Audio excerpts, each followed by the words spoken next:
I'm going to bring in Tim Miller, a contributor to The Bulwark and was Jeb Bush's communications director back in 2016. He is also a former RNC deputy communications director. And despite being a lifelong Republican, this time around, one Democratic contender is catching his eye. Tim joins me now. We are starting to see these candidates take different lanes. Elizabeth Warren rolling out proposal after proposal. Amy Klobuchar really taking a more moderate stance. And others are saying, I just want to gain momentum with my spirit, my presence. Who stands out to you?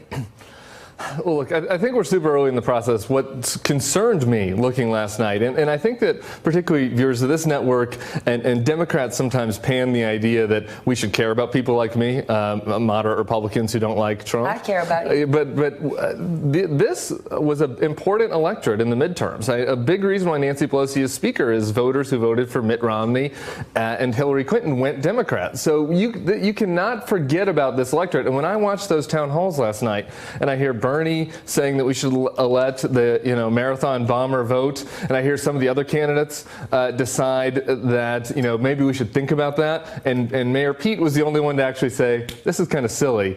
I mean, the fact that that is a differentiator, such an extreme position like that, is concerning to anti-Trump Republicans looking at this field. Why do you think we're seeing Democrats push so far to the left? It was Nancy Pelosi last week who reminded us that it was moderate Democrats that flip seats in the midterms. Arizona, Nevada, Florida, Kansas. She said Alexandria Ocasio-Cortez is fantastic, but the district she's from in New York and where I'm from in California, you could put a glass of water with a D next to it and it would win. So when you watch last night's town hall and you see only Pete make it pretty clear, no, the Boston bombers should not have the right to vote, what does that tell you about how these candidates are reading their party?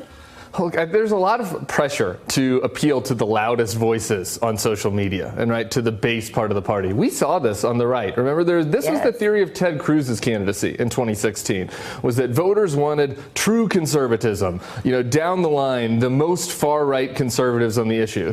And Trump, who I loathe, and I'm loath to give him credit for anything, actually said, you know what, I don't think so. And he took some heterodox positions on issues. He said, I actually don't think that we should cut Medicaid or Medicare and Social Security, because he knew that there were voters that cared about that, and that worked. And so in the Democratic Party right now, you're seeing this herd mentality to the extreme progressive position on a lot of issues, and I definitely think there's a lane that's underappreciated to take some heterodox views on some of these issues. When it comes that might get you ratioed on Twitter. That's something that a lot of these candidates then get ratioed on Twitter. So be it. Last I checked, true conservatives did care about the deficit, and I'm pretty sure the president said he was going to wipe that out, and we got a big whopping one right now. I do want to talk about Pete Buttigieg, because one of the reasons I invited you here was because this piece you wrote, where you said, policy matters, but identity matters too. And if next summer, in front of a worldwide audience on a stage in Milwaukee, a man accepts the Democratic nomination and turns to give his husband a kiss, it will send a ripple that will reach those fighting their internal wars everywhere. Yeah. What has been your initial reaction to Pete in this race? Because to me, we might see someone redefine what we call family values in 2019. Yeah, I mean, he's a Christian, a veteran. He's from the Midwest. And he's openly gay and extremely comfortable about it. And I think that a lot of in the pockets of where this has become the norm. I've seen some articles that he's just another white guy, or here in Chelsea or West Hollywood or D.C. or the Bay Area, he doesn't actually seem that gay. And there are other marginalized LGBT groups. You see this out there. And I just wanted to have everybody step back. And on the right, by the way, they say this is identity politics. Identity politics is terrible. Just who cares if he's gay? And I wanted to take this article to take a step back and say, actually, this really does matter. And with this president, we've forgotten about that the president has a bully pulpit where they can be a leader on values and they can shine a light not to just people in this country, but throughout the world. That's something we used to believe about the American presidency. And Pete has this opportunity in kind of an unassuming way to say to the closeted gay people or people who are struggling with their sexuality, gays that live in West Virginia or just upstate from here in New York, not too far, gays that are on high school football teams, and say to them, this is okay. This is a model for a family life that you can look to and feel comfortable about. And, I know as somebody that, came out and struggled with that and thought about, fought my internal wars, as Pete said in his interview with Rachel Maddow, that would have made a big difference to me. And I think that is something that everybody should really appreciate how momentous that is.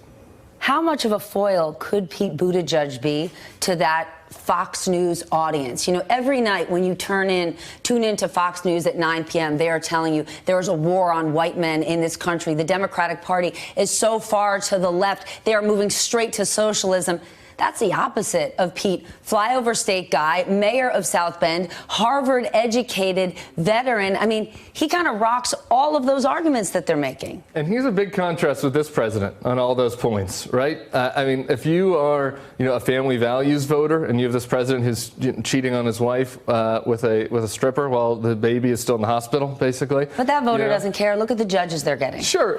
Well, of course. But, you stereotype those voters, right? There were a lot of voters, in the Midwest that voted for Obama and then went to Trump because they wanted change. There are, I think, a lot of, younger evangelicals who are looking for kind of a new path and, a new type of social conservatism. So I think Pete, being a Rhodes Scholar and a vet and a Christian and a dedicated husband, that's a pretty decent contrast with this president, on the surface. I think obviously there are other candidates that will provide. It's easy to contrast this president, so there'll be other candidates that could do it too. But I think he'd have a very unique way of reaching some of the parts of the electorate that the Democrats have struggled with for sure. Well, depending on who you vote for, one thing that I know people across the country want: a return to decency and civility. Hey there, I'm Chris Hayes from MSNBC. Thanks for watching MSNBC on YouTube. If you want to keep up to date with the videos we're putting out, you can click subscribe just below me or click over on this list to see lots of other great videos.